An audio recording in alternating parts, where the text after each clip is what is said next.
Assalamualaikum warahmatullahi wabarakatuh. Kami dari kelompok 3 akan mempresentasikan perang melawan penjajahan Belanda, yaitu Perang Pattimura dan Perang Padri. Dan anggotanya yang pertama Akilayu Karlina, 2 Febriani, 3 Muhammad Farhan Ajahri, 4 Novia Anggraini Rustanti, 5 Sinta Erviana, 6 Tiara Ajahri, dan ketujuh Urip Mudarip. Yuk simak video berikut ini. Perang Pattimura terjadi karena dilatar belakangi oleh beberapa sebab, diantaranya yaitu 1. Adanya aturan pelayaran Hongi dan diperketatnya monopoli rempah-rempah. 2. Berlakunya hak ekstirpasi, yaitu pemusnahan pohon cengkeh dan pohon pala, khususnya bagi mereka yang tidak mau mengikuti aturan monopoli. Yang ketiga, perpindahan kekuasaan dari pemerintah Inggris ke pemerintah Belanda yang berpengaruh pada perubahan seluruh tatanan pemerintahan. Yang keempat, masyarakat pribumi harus melakukan penyerahan wajib dan dikenai kewajiban kerja paksa. Yang kelima, masyarakat dipaksa untuk membayar pajak-pajak yang tentunya sangat memberatkan. Yang keenam, pemerintah Belanda menerbitkan uang kertas yang tentunya membuat rakyat Maluku bingung dan tidak terbiasa.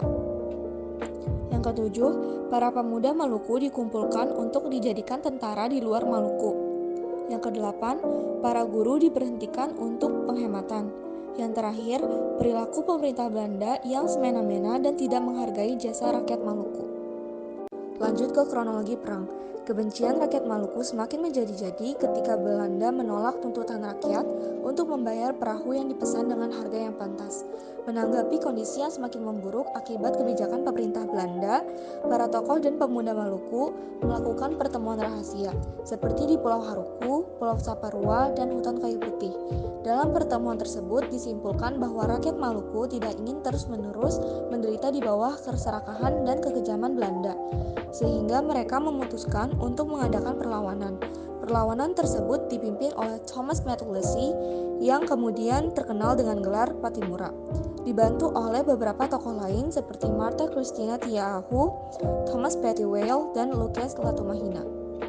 Gerakan perlawanan dimulai dengan menghancurkan kapal-kapal Belanda, kemudian menuju benteng Dorstede yang ternyata terdapat kumpulan pasukan Belanda yang dipimpin oleh Residen van den Berg, sehingga terjadi pertempuran antara pejuang Maluku melawan pasukan Belanda. Di pertempuran tersebut, Residen dapat dibunuh dan benteng Dorstede dapat dikuasai oleh pejuang Maluku. Belanda kemudian mendatangkan bantuan dari Ambon, namun dapat digagalkan oleh pasukan Pattimura. Selanjutnya, Pattimura memusatkan perhatian untuk menyerang benteng Zeelandia, namun Pattimura gagal karena Belanda memperkuat pertahanan. Pada bulan Agustus 1817, Belanda berusaha merebut kembali benteng Dorstede dan akhirnya berhasil. Belanda tidak akan puas sebelum menangkap Pattimura. Setelah 6 bulan memimpin perlawanan, Pattimura akhirnya tertangkap dan dihukum gantung. Martha Christina yang berusaha melanjutkan perang gerilya juga tertangkap dan dibuang ke Jawa. Kemudian jatuh sakit dan akhirnya meninggal pada 2 Januari 1818. Dengan demikian berlahirlah perlawanan Pattimura. C. Hasil perlawanan Pattimura.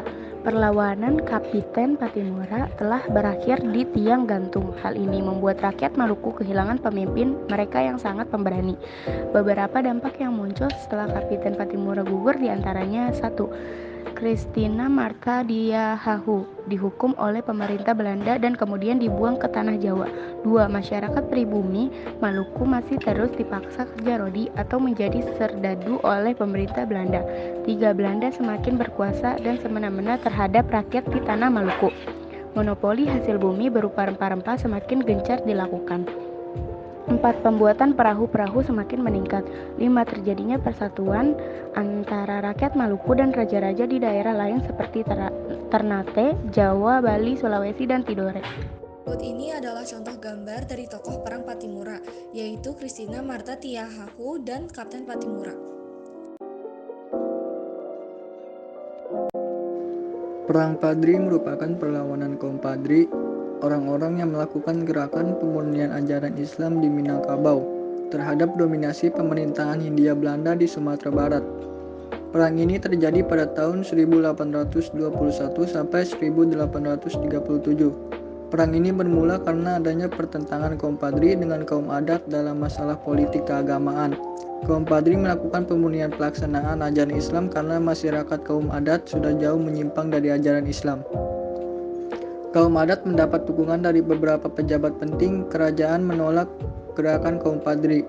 Pertentangan ini dimanfaatkan Belanda untuk ikut campur dalam urusan Minangkabau.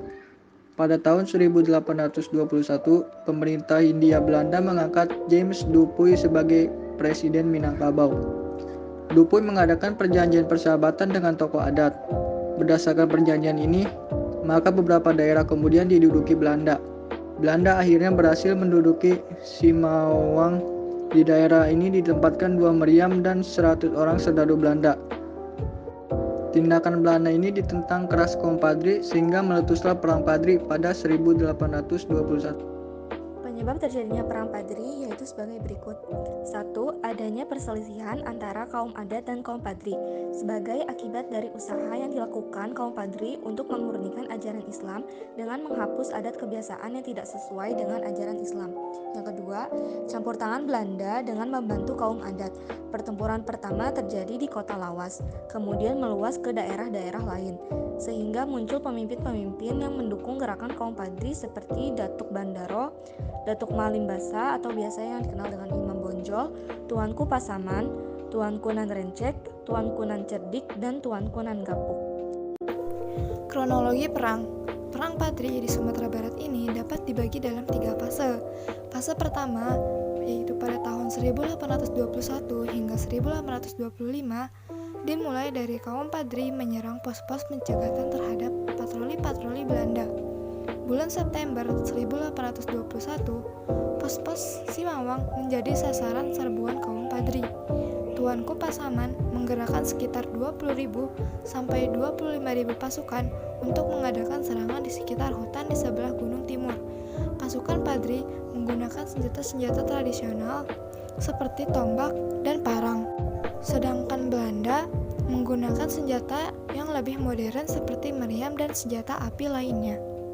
Tuanku Pasaman kehilangan 350 orang prajurit termasuk putra Tuanku Pasaman. Tuanku Pasaman dengan sisa pasukannya kemudian mengundurkan diri ke Lintau. Sementara itu, pasukan Belanda telah berhasil menguasai seluruh lembah tanah datar, kemudian mendirikan benteng batu sangkar yang kelak dikenal dengan sebutan Van der Kapellen. Perlawanan terus berlangsung.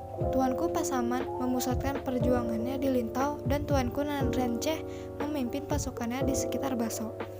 Bulan September tahun 1822, kaum Padri berhasil mengusir Belanda dari Sungai Puar, Gugusi Gandang, dan Tanjung Alam.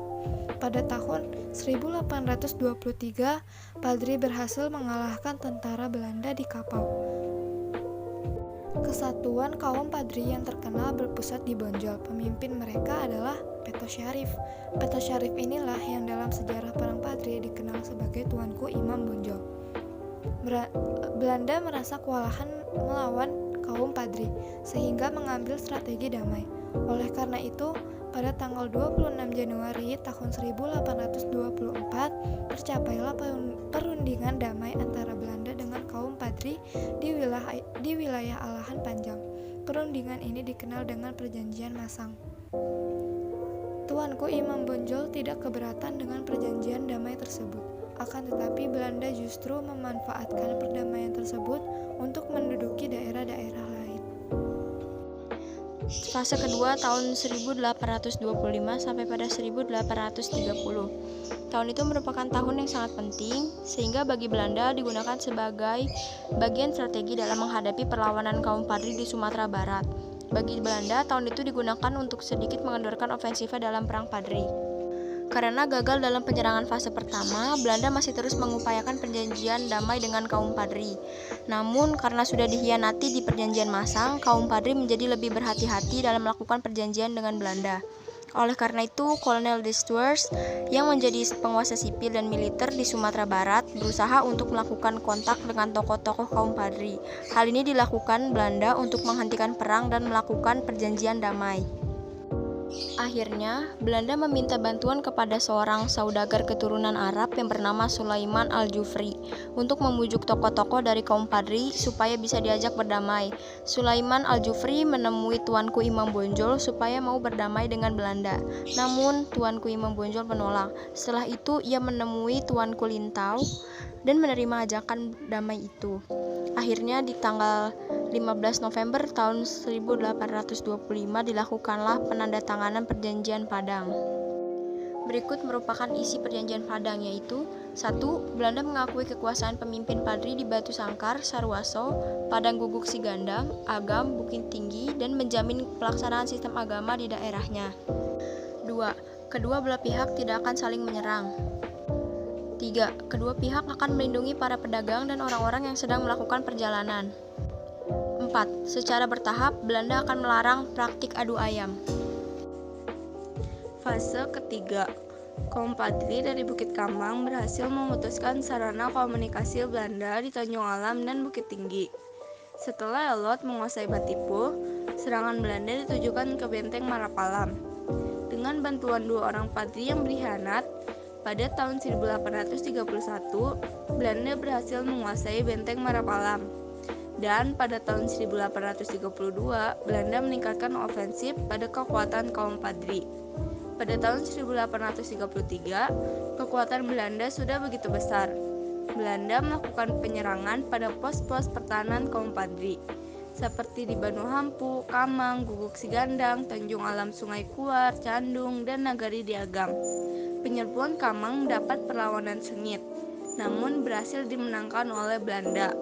Dalam penyerbuan itu, banyak kaum Padri yang menjadi korban, termasuk tokoh Tuanku Nan Cerdik. Pada tahun 1834, Belanda memusatkan untuk menyerang pasukan Imam Bonjol, dan pada tahun 1835, benteng perbukitan dekat Bonjol dikuasai Belanda. Pada saat itu, Imam Bonjol ingin berdamai, tapi Belanda tidak memberi jawaban.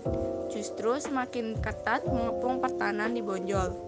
Pada tahun 1836, benteng Bonjol dapat dipertahankan. Tetapi satu persatu pemimpin Padri ditangkap, yang kemudian melemahkan pertahanan pasukan Padri. Dan pada bulan Oktober 1837, Belanda mengepung benteng Bonjol. C. Akhir perlawanan Perang Padri.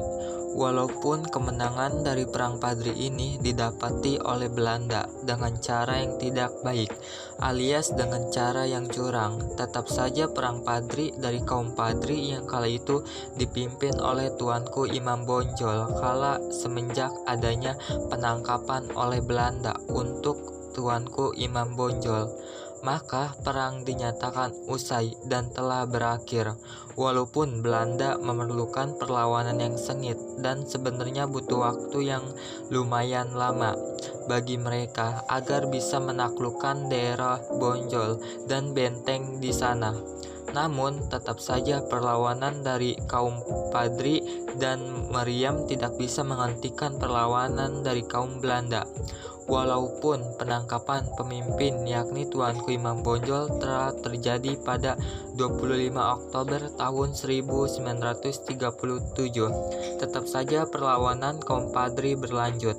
Tuanku Tambusai memimpin perlawanan tahun 1838. Namun sayangnya perlawanan tersebut tetap saja mengalami kekalahan dan akhirnya kaum Padri kalah dalam peperangan tersebut. Sekian, terima kasih.